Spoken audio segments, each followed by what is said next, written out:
Galit ikaw, anak. Galit ikaw kay di mo siya maabot. Di mo maabot, anak. Oh, tulungan kang mama, oh. Ay, nawala, anak.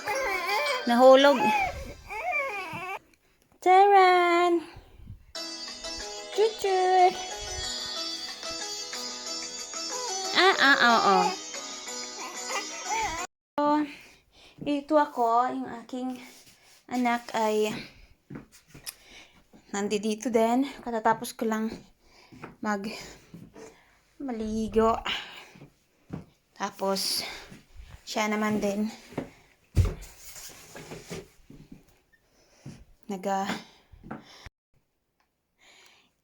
ayan ang aking anak. At dyan na muna siya. Habang ako ay mag-aayos ako ng room namin. Ayan, so. At ako ay nagpa-practice heels. Bangin dapat ano? Sasuyo.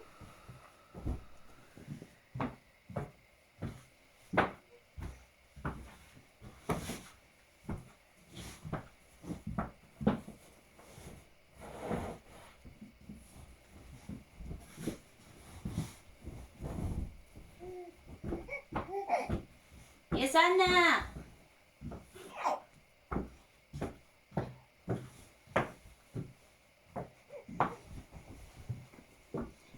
So, buhay-buhay. Ganun lang.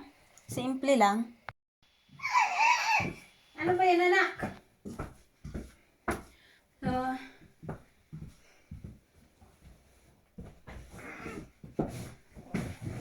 yan.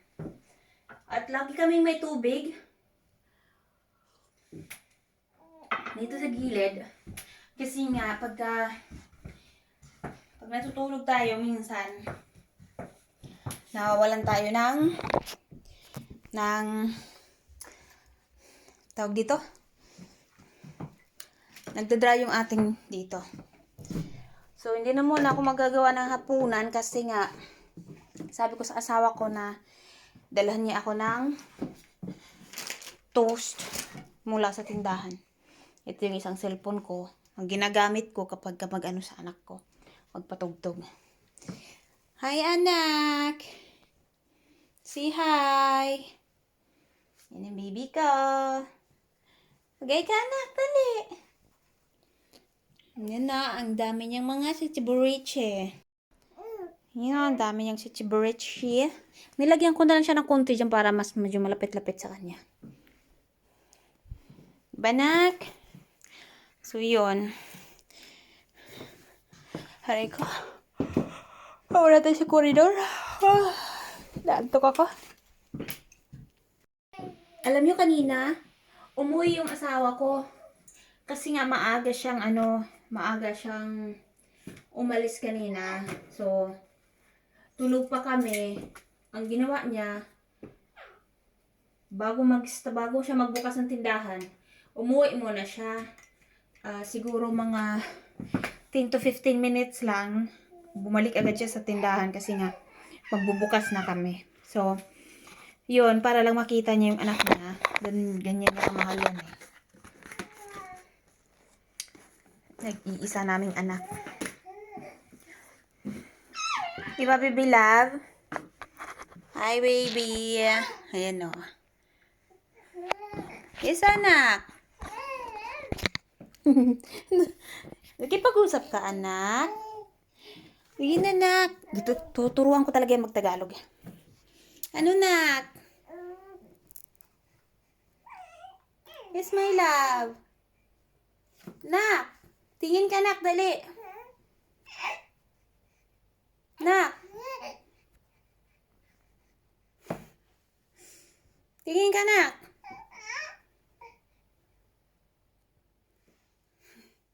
Ano naman yung anak ko? Ayaw magpa-picture. Ano? Yung ano pala. Sakit. Oh, sakit naman ang... Hindi mo maabot yan. Okay. Tagay dito. Dami kong ano dito sa mukha ko. Yeah. Yung sa sofa tuloy. Ito, naglinis ako ng ng balcony. Madilim na, oh. Madilim na paligid. At ang gabi walang humpay. Tapos, nandito yung ng anak ko. Yung kanyang mga tawag dito. Ito yung sa sasakyan. Pag lumabas kami. Tapos, ito yung kanyang pag nilalagay ko siya sa dito sa may tiyan ko. Tapos, ito yung pag pinapaupo ko siya, pinapanood ko siya ng ABCD. Ganyan. Tapos, ito yung aking 3D na. Actually, siya, oh. Totoo siya. Totoong kahoy. Yan. Yan. Tapos, totoong bato. Yan, bato yan. Totoong bato. Tapos, totoong bato. Ganun. Ang ganda niya. Super ganda. So, ayan ako. Huwag nyo naman akong tingnan. Mataba pa ako ngayon kasi kapapanganak ko pa lang. Nakaheels ang lola nyo. Dami ko pang mga stretch mark. Itong dress na to, galing yan ng Pinas. Madami ako niyan. Pinutulan ko lang. Mahaba yan eh. Pangit nga lang kaya pinutulan ko. Yes, anak. Yes, baby love. Yan ka lang, baby love. Yes, anak. So, dahil nagigising na yung aking anak. Ayan po yung aking aming sala. Nanonood kami ng TV. Dito ko siya nilagayan yung mga upuan ng aking anak. Diyan banda nakahilira.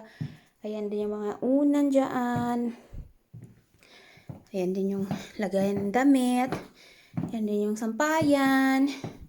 Walang sinampay ngayon kasi wala pa yung asawa ko eh. Pag dumating yun, sinasampay niya ang damit niya dyan. So, yun. Simple lang.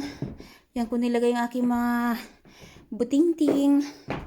Ito yung tunay na, alam mo, ito tunay ito. Pinatuyo lang siya. Kailan ba to? Parang 1964. Itong plants na yan.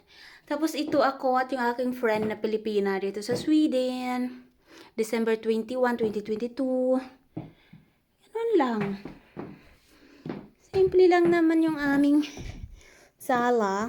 Tapos dyan nilalagay din yung gamit. Ayan ito naman yung banda sa may computer naman yan. Diyan naman yung asawa ko nagtatrabaho. Ayan naman ako ng kapanahonan ng high school. Ayan. Nung nag-graduate ako ng elementary, high school days. Matangkad ako, oh. Payat naman ako dati, eh. Ayan, oh. Maano na yan sila. Hindi ko iwan ko kung nasaan na sila ngayon. Ayan ako. Ayan ako, baby love. Tapos, ito din, may computer din sa likod. Dalawa yan. May madaming mga ballpen. Ayan din kami, no? Kabataan days. At yung aking security guard na tiger. At yung aking mga friend dito sa Sweden before 2022 pa yan. Yes, anak. Ayan yung wifi na laging napuputol. Tapos, ito naman yung champagne na hindi pa na-open. Ano yun, anak? Ayan yung mga books, mga papel, nandyan din sa ilalim. Ayan.